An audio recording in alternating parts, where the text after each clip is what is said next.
friends, welcome back to my channel. My name is Mansa, and in today's video I am bringing you along as I make this delicious shrimp boil, and it's for a birthday party. You can see it's a lot. I am making it for about 15 people, so y'all, it's gonna be delicious. You can add any seafood of your choice, but today I'm just using shrimp together with other ingredients. So without wasting much of your time, let's get started.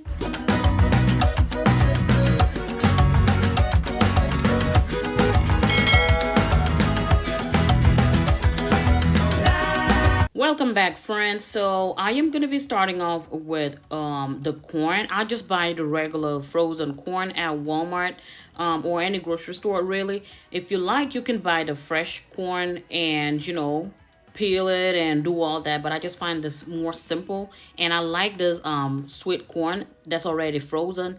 It's so delicious and it cooks so much faster. So make sure you just wash it thoroughly.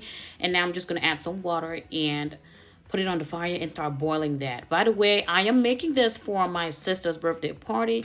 She just turned 30 and it was a beautiful, very intimate, small birthday party, but really, really good. So over here, I have some hard-boiled eggs. I already boiled these and they've been sitting in cool water the whole time. And I'm also going to be using some potatoes. I get these from Sam's Club. I really like the texture of it when it's cooked. It is so creamy, just like it says. And it already comes assorted, so it's perfect for me. I'm gonna go ahead and wash that thoroughly again, and then also have that on the fire to boil. Now when you're cooking these potatoes, you don't want to overcook it. I just cook it so that it's still hard enough, it's not falling apart at all, because you still want to have that aesthetic look at the end of the day. So yeah, I'm gonna put that on the fire and also boil that. And of course, I'm adding some salt. I also added salt on the corn as well. This is the shrimp that I'm going to be using today. I get it from Sam's Club and it is the jumbo. It is head off, but then it's already deveined, but the shell and tail is on. I like that look of it. Now, I'm going to be using unsalted butter today. And of course, we're going with Kerrygold. At this point, they should just come sponsor your girl, right? The number of times I talk about Kerrygold on this channel, y'all. Of course, we're going to be needing lots of garlic for our seafood boil, okay? So here I have some garlic crushed. All the ingredients will be listed in the description box below, so feel free to check that out. So now that my butter has melted, I'm going to go ahead and add my crushed garlic, and it ended up being 2.5 tablespoons of crushed garlic. I like it freshly crushed. I always use my mortar and pestle, but otherwise you can just chop it really finely on like a chopping board, and that will work perfectly.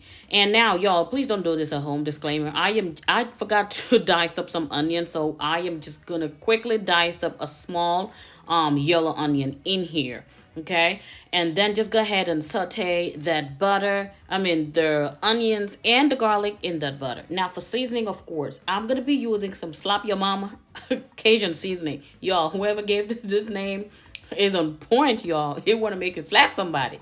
And of course, I'm gonna add my favorite Cajun seasoning as well. This is just a brand that I like to buy at Walmart. And of course, some Old Bay seasoning. And I like that kick, so I'm going it with a little bit more pepper flakes. This is optional if you don't take the heat. Of course, you're going to need lots of paprika. It enhances the color as well as a flavor. And I forgot to mention that I highly recommend using unsalted butter because, you guys, Cajun seasoning is really salty. It is packed with sodium. So if you use salted butter and add all those seasonings, it might be likely that you would have something too salty. So I highly recommend unsalted butter. So now it is time to add the shrimp nicely washed. Oh goodness, guys, as soon as that shrimp hit that butter, ooh baby. Oh, by the way, I ended up using 4 sticks of butter, okay? Again, all the measurements and ingredients used today will be listed in the description box below. So I'm just gonna get ahead and give it a light mix and then cover it up on low-medium heat.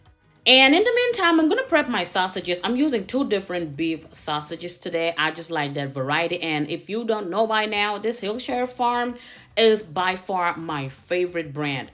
So I'm just gonna go ahead and chop it up. If you're making it for like a home, you can make it, cut them in smaller chunks. But since I mentioned that I'm making it for a party, I am cutting them into smaller chunks. In the meantime, my shrimp has come to a boil. As you can see, it has a very light simmer. And y'all, oh man, this is the time to just, mix everything together. The shrimp has started sweating out its own juices. And man, I did not add a drop of water in this recipe, by the way. I am just using the butter and the liquid and juices coming out from the shrimp, all natural and y'all so delicious. Of course, there is no seafood boil without some lemon. Now, you can use lemon pepper if you don't have that, but just make sure that you're not adding too much because it is salty. So I squeeze in my lemon in there. That is the last thing I do. And here is my corn and my potatoes all done. As you can see, this is the tray that I'm going to be serving in it today, so I'm just pouring everything in there. And now here is a finished shrimp boil. Now look at that. Oh my goodness. Now take a look. So satisfying, so delicious. It tastes so good. It was a hit for everybody, I'm telling you. If you have never tried making your seafood boil this way, go ahead and try it and let me know in the comments. You all know I would not disappoint. And at this point also, I'm going to just go ahead and garnish with my hard-boiled eggs. The best step is to boil it in lots of water and then cool it in cold or just running tap water and let it sit for a while. Before you peel it, it's going to come out nice and just looking good. And going in with my sausages, y'all, let me tell you, this is what I call perfection. This was a finished product. It was perfect. Everybody loved it. I had leftovers. I brought some home and I enjoyed it thoroughly. If you guys enjoyed this video, please go ahead and give it a thumbs up. Can y'all see all those juices? Like I said, no water added. Again, just control the amount of spices you use. Start gradually, and if you need more, go ahead and add more, because it is better you add more than having it all salty and then you can't fix that, y'all. You can't just fix that. So it was really delicious. And also, this was not the only thing I made for the party. I also had to make some African snacks. This was puff puff. I already have a recipe. This is like donut holes, really simple, really easy. I already had a recipe on my channel. I would link it down below. Thank you guys again for watching, and I'll catch you all in my next one. Bye.